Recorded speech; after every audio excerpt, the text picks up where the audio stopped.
Hey guys, Matt here from Supplement Solutions to talk about beta alanine. Now, I'm more talking about it as a raw ingredient, not specifically the ATP science beta alanine, which is the product I've got here.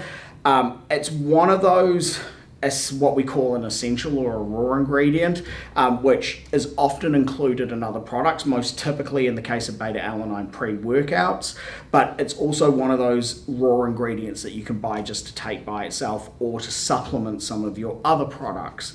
Now, beta alanine is essentially a lactic acid buffer. It stops lactic acid building up in our muscles, which means we're less likely to cramp during our workout and we'll be able to train for longer.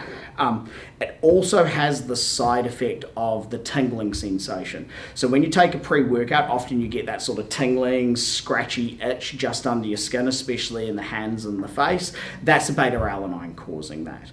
That's just a side effect of the product. It's not the stimulant kicking in. It's not the energy from the pre-workout kicking in, but it is something that a lot of pre-workout manufacturers actually purposely put in their pre-workout so people think that it's working, that they think that tingling sensation is the stimulant of the pre-workout. It's not. It's just beta alanine acting as a lactic acid buffer in your system, which is really important because it stops cramping, it stops the buildup of lactic acid, so you can train for longer. So it's an essential to have in your stack, but it's also one of those ones that it's almost got a bit of a misconception attached to it and how it works. Now, the clinical dosage, which has been established in studies as 3.2 grams, you'll find that most good quality pre-workouts are dosed at that clinical dosage of 3.2 grams.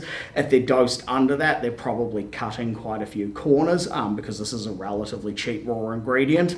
But if you're going to supplement it in yourself, it could be really good if, say, you're using a fat burner, but you're doing intensive weights as well off that fat burner. Putting in some beta alanine is going to help with the cramping. If you're doing really long, intense cardio sessions, again, the beta alanine is going to help with that performance and also the recovery post-workout because you won't have the same lactic acid buildup in your system. So beta alanine, definitely a product worth checking out to just supplement into your general stack, especially if you're doing the more endurance or heavy training.